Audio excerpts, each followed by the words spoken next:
Setelah sekian lama bungkam, ihwal berita kehilangan saat dirinya berada di Los Angeles, Amerika Serikat beberapa waktu lalu, akhirnya Marshanda buka suara.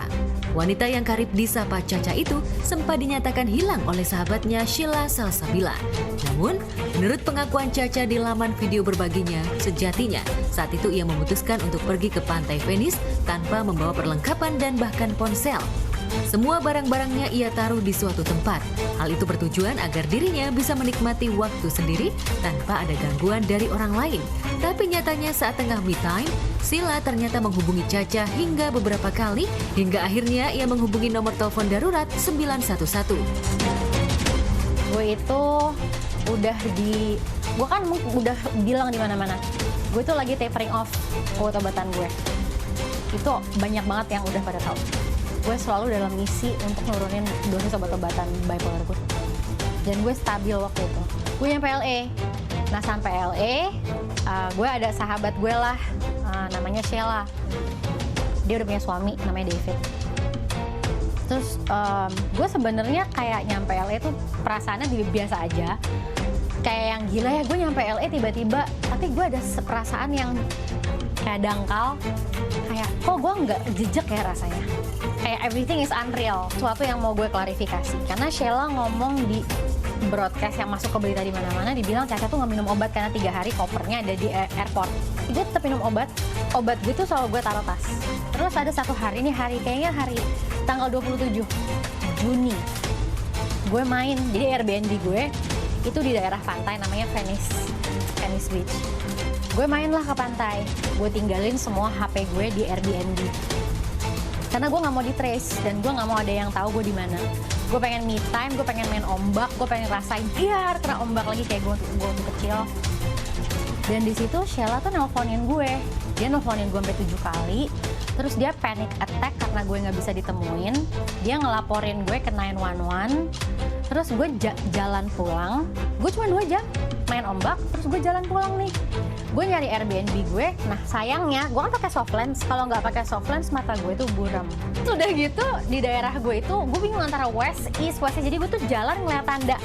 Kalau merah, kalau hijau, terus kayak west east gitu-gitu ngeliat tanda lah pokoknya. Udah yang gitu. Kayak gue agak-agak bingung pulangnya, tapi deket banget sebenarnya. Memang lagi butuh waktu ya, nggak apa-apa, aku nggak berusaha untuk nge-push lagi gitu. Kadang-kadang kita ingin nge-push informasi hanya untuk kebutuhan kita, tapi kita nggak memperhatikan kebutuhan dari orangnya gitu yang sedang mengalami sesuatu ya.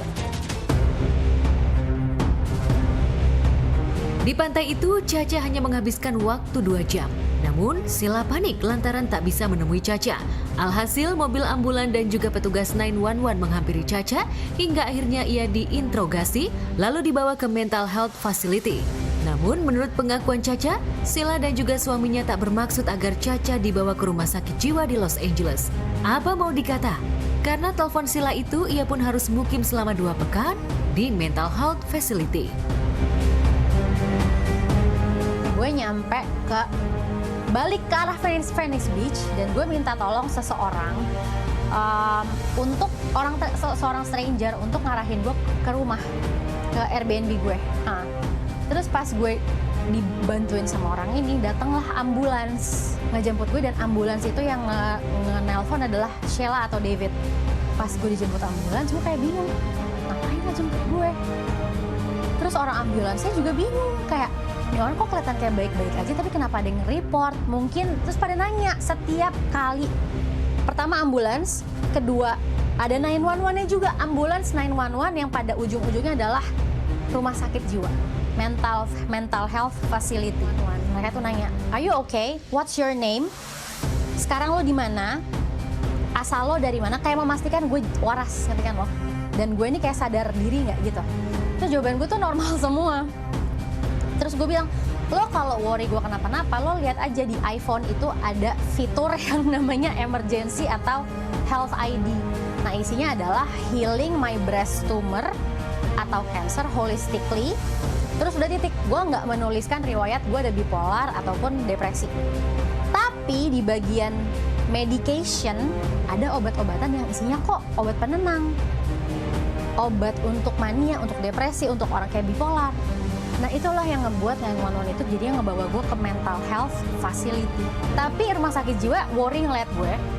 Mereka menahan gue di sana dari tanggal 27 Juni sampai 11 Juli gue di mental health facility, di mana orang semua nggak ada yang bisa ngakses gue.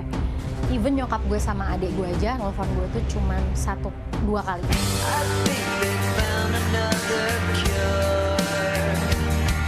Yang mengejutkan adalah Caca sempat mendapat perlakuan kurang mengenakan saat pertama kali berada di mental health facility. Saat itu Caca dinilai terlalu overreaktif dengan petugas hingga diperlakukan kasar oleh petugas dengan cara tubuhnya terpaksa direbahkan paksa oleh petugas hingga disuntik obat penenang. Gue tuh selama di mental health facility, gue nyebutnya camp konsentrasi gue nyebutnya.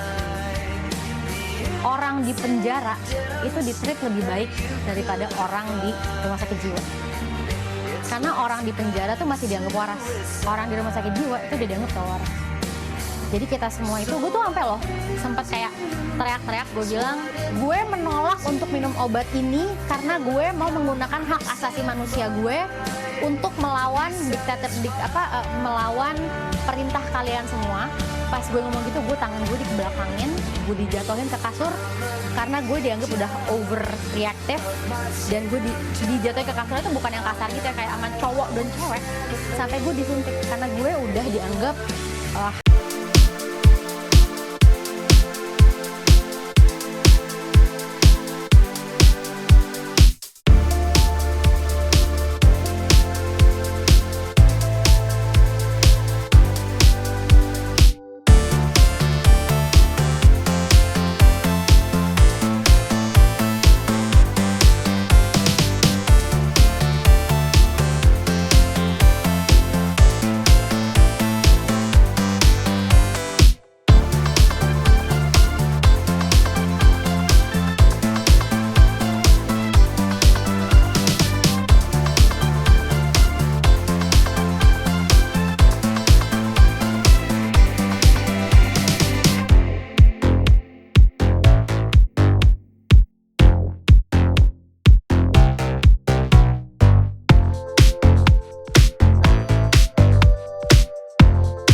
Kabar kehilangan Caca ini pun sempat heboh di jagat maya.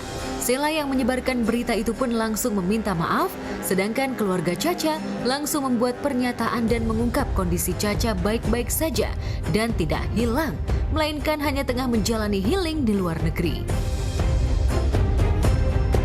Kemarin bagaimana kita bisa mengetahui berita itu pun juga sama dengan teman-teman di sini, yaitu kita melihat dari sosial media. Tapi kan kalau misalkan orang itu dinyatakan hilang, itu berdasarkan hukum adalah apabila orang itu tidak bisa ditemukan lebih dari 24 jam. Tapi alhamdulillah selama Kak Caca di USA, kita tidak pernah tidak berkomunikasi lebih dari 24 jam gitu. Jadi apabila ya ada waktu-waktu Kak Caca tidak balas, itu adalah bentuk privasi yang Kak Caca butuhkan, karena memang proses healing tripnya dia di sana itu dia membutuhkan privasi dan juga space dan support gitu dari semua circle terdekatnya Kak Caca. Caca di sana baik-baik saja dan kita masih komunikasi dengan Kak Caca.